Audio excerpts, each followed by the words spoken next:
여러분 안녕하세요. 5시간 투자에서 수능 한국사 1등급 맞기 신쌤입니다. 오늘이 그 18번째 시간인데요.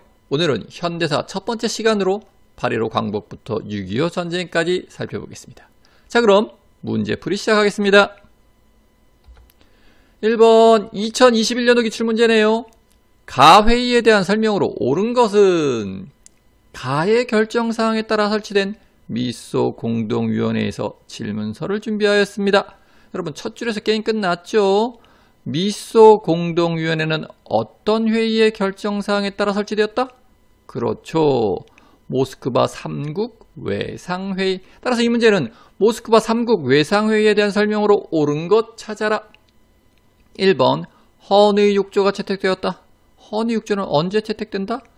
1898년도에 독립협회가 주관한 관민공동회에서. 2번 개성공단 조성이 합의되었다. 아이구야, 이건 한참 뒤 얘기네. 이건 김대중 정부 때 합의가 되고 노무현 정부 때 착공한다. 3번 한반도 신탁 통치 실시 문제가 논의되었다. 3번 정답이네요. 3번 정답. 여러분 모스크바 3국 외상회의에서 한반도 신탁 통치 실시가 결정되었다. 3번 정답. 4번 이상설, 이준, 이휘종이 특사로 파견되었다. 이건 1907년 헤이그 특사 관련 내용이고. 5번 창조파와 개조파의 대립 등으로 결렬되었다. 이거는 1923년 대한민국 임시정부의 국민대표회의에 관한 내용이네요. 정답은 3번이었습니다. 자, 이 문제에서 묻고 있는 것은 무엇이죠? 그렇죠. 이 문제는 모스크바 3국 외상회의에 대해 묻고 있네요. 자, 그럼 모스크바 3상회의 포함하여 1945년 8월 15일 광복부터 1947년 전반기까지의 주요한 역사적 사실들 정리해 보겠습니다. 1945년 8월 15일 일제가 패망하자 우리도 드디어 광복을 맞이하여 여운형을 중심으로 조선 건국준비위원회가 수립되어 조선 총독부로부터 권력을 이양받으려 하였지만 곧바로 미군정이 시작되면서 혼란을 겪게 된다. 1945년 12월 모스크바에서 전승국인 미국, 영국, 소련의 3국 외무장관들이 모여 한반도 문제에 관한 결의문을 채택하게 되는데 그 주요 내용이 한반도의 임시민주주의 정부 수립, 미소 공동위원회 설치, 최고 5년간 신탁 통치 실시 등이었다. 이 소식이 국내에 알려지자 국내는 신탁 통치에 반대하는 우익 세력과 신탁 통치에 찬성하는 좌익 세력 간의 극심한 대립이 일어나게 되고 연일 반탁, 찬탁 집회가 개최되었다. 이런 상황에 1946년 3월 1차 미소 공동위원회가 개최되었지만 성과 없이 결렬된다. 이에 1946년 7월 여운형과 김규식을 중심으로 좌우합작위원회가 결성되어 좌우합작 7원칙도 제정하지만 극심한 좌우 대립을 완화하는 데는 실패한다. 이 와중에 1947년 5월 개최된 2차 미소 공동위원회마저 미국과 소련 간의 첨예한 입장 차이만 확인하고 아무 소득 없이 결렬된다. 일단 여기까지 우선 정리하도록 하겠습니다. 다음 문제 보겠습니다. 2번 2019년도 기출문제네요. 밑줄 친 총선거가 실시된 시기를 연표해서 옳게 고른 것은 조선민족이여 참가하라 UN 소총회의 결의에 따라 실시되는 이번 5월 10일 총선거에 한 사람도 빠짐없이 참가하여 완전한 민주국가를 세우자. 이것도 첫 번째 줄에서 끝났네요. 여러분 UN 소총회의 결의에 따라 실시된 5월 10일 총선거? 50총선거래요. 50총선거. 따라서 이 문제는 50총선거가 언제 실시되었는지 연표에서 찾아라. 이런 문제겠네요. 50총선거 언제 실시됐다? 1948년도에. 그거 한번 찾아볼까요? 자, 연표해 보니까 갑신정변 이건 언제? 1884년에 일어났고 대한제국 수립 이건 1897년에 대한제국이 수립됐고 국권비탈은 1910년 8.15 광복은 1945년 6.25 전쟁은 1950년에 발발하죠. 그러면 1948년도 50 총선거는 8.15 광복 이후 6.25 전쟁 발발 이전 라가 되겠네요. 라. 따라서 정답은 4번. 제일 마지막에 4.19 혁명은 그렇죠. 1960년에 일어난 것. 정답은 4번이었습니다. 자, 이 2번 문제에서 묻고 있는 것은 50 총선거네요. 자, 그럼 50 총선거를 포함하여 1947년 하반기부터 6.25 전쟁 직전까지의 역사적 사실들 정리해 보겠습니다. 1947년 5월 시작된 2차 미소 공동위원회가 8월에 아무런 성과 없이 결렬되자 미국은 1947년 11월 한반도 문제를 유엔 총회에 회부하였고, 유엔 총회에서는 유엔 한국 임시위원단 설치와 유엔 감시하에 인구 비례에 따른 남북한 총선거를 결의하였다. 하지만 1948년 1월 소련이 유엔 한국 임시위원단에 북한 입국을 거부하자 미국은 다시 유엔 소총회를 소집하여 한국 임시위원단의 활동이 가능한 지역에서의 선거 실시를 결의하게 되었고, 이에 1948년 5월 10일 우리나라 최초의 총선거인 50 총선거가 실시된다. 하지만 이 무렵 남한만의 단독 선거와 이에 따른 남한만의 단독 정부 수립을 염려한 김구는 3천만 동포에게 읍고함이라는 글을 발표하며 단독 정부 수립에 반대하였고, 1948년 4월에는 김규식과 함께 38선을 넘어 북한으로 들어가 김일성과 남북 협상을 벌였지만 아무 성과 없이 빈손으로 돌아오고 말았다. 결국 예정대로 1948년 5월 10일 우리나라 최초의 민주선거인 50 총선거가 실시되었고, 곧이어 7월에는 재헌국회가 소집되어 헌법을 제정하였고, 1948년 8월 15일에는 대한민국 정부가 탄생하고 초대 대통령의 이승만이 선출된다. 이후 재헌국회는 반민족행위 처벌법을 제정하고 반민특위를 구성하여 친일 민족 반역자를 처벌하려고 노력하였으나 친일경찰, 군부의 방해와 이를 적극적으로 옹호해준 이승만 대통령 때문에 아무 소득 없이 끝나게 된다. 또 재헌국회는 1949년 자장농 육성을 위해 농지개혁법을 제정하여 1950년 초부터 유상매입, 유상분배의 농지개혁을 단행한다. 까지 정리하시면 되겠습니다. 자, 그럼 다음 문제 보겠습니다. 3번. 이건 2017년도 기출문제네요.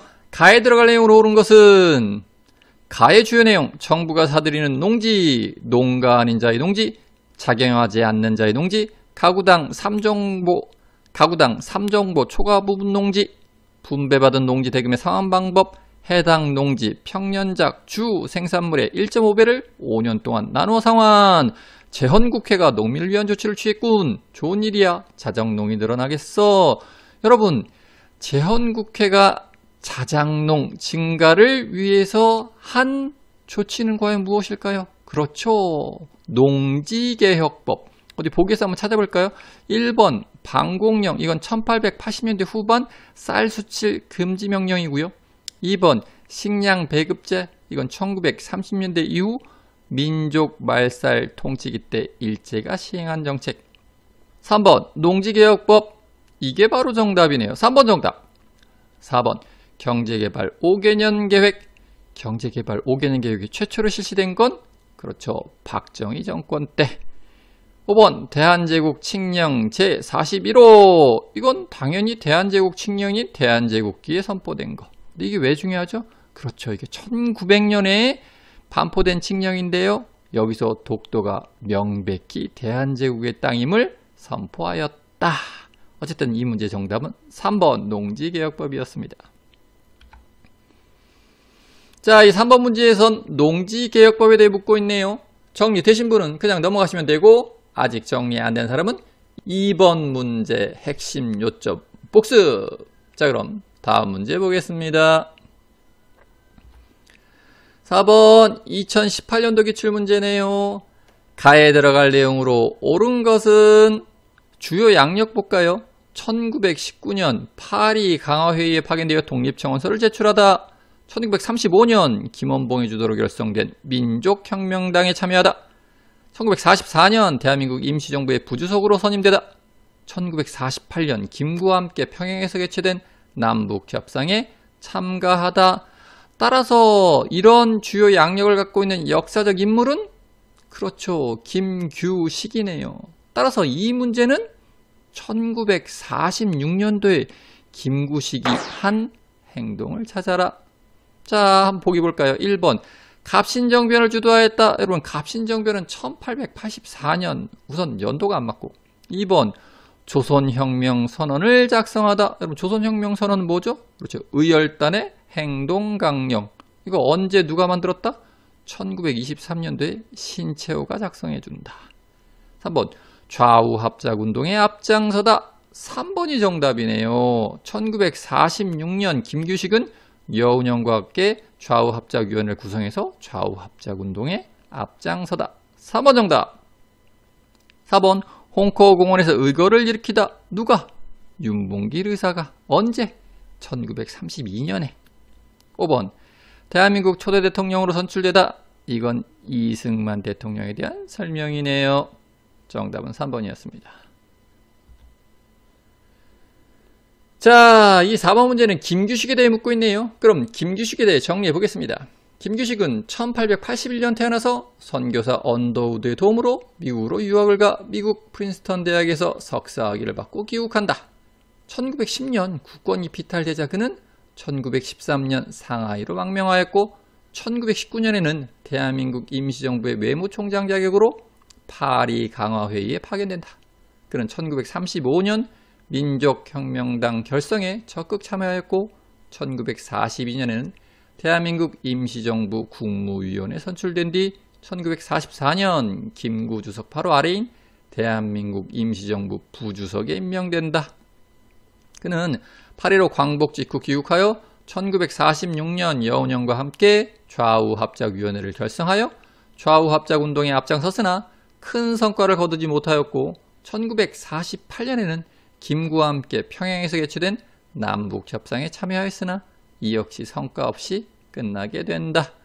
1950년 6.25 전쟁이 터지자 서울에 남아있던 그는 인민군에 의해 강제로 납북되어 1950년 12월 평안북도 만포진에서 사망한다. 자, 다음 문제 보겠습니다. 5번 2020년도 기출문제네요. 가에 들어갈 내용으로 오는 것은 6.25 전쟁의 전개 과정. 첫 번째 사진 밑에 보니까 북한군의 남침과 낙동강 방어선 구축.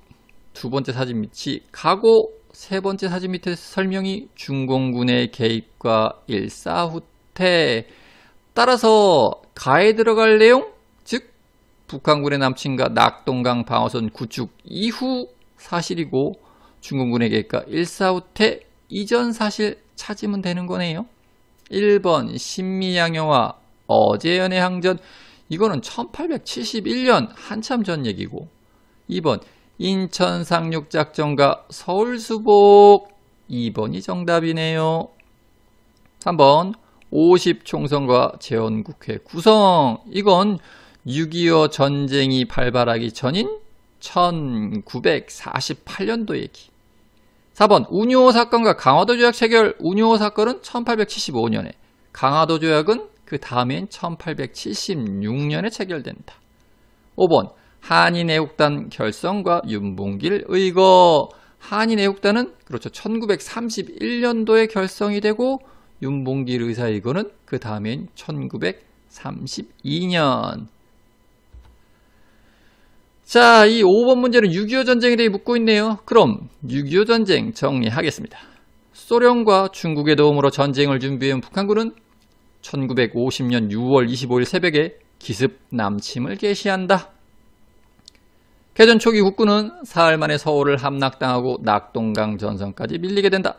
하지만 미군을 중심으로 한 유엔군의 도움으로 낙동강 방어선 구축에 성공한 후 9월에 메가더 장군의 지휘 아래 인천 상륙작전에 성공하면서 전세를 뒤집고 9월 28일에는 서울을 수복한다.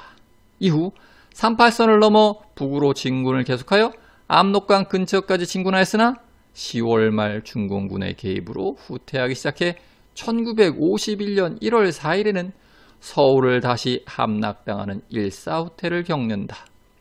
이후 전력을 가다듬고 다시 중공군과 북한군을 북으로 밀어붙여 3월에는 서울을 재탈환하고 38선 부근인 임진강 지역까지 진격하였지만 그곳에서 전선이 교착되어 2년간 공방전을 주고받으며 휴전회담을 진행하다 결국 1953년 7월 27일 정전협정을 체결한다. 까지 정리하시면 되겠습니다. 자, 그럼 이것으로써 오늘 강의 마치도록 하겠습니다. 감사합니다.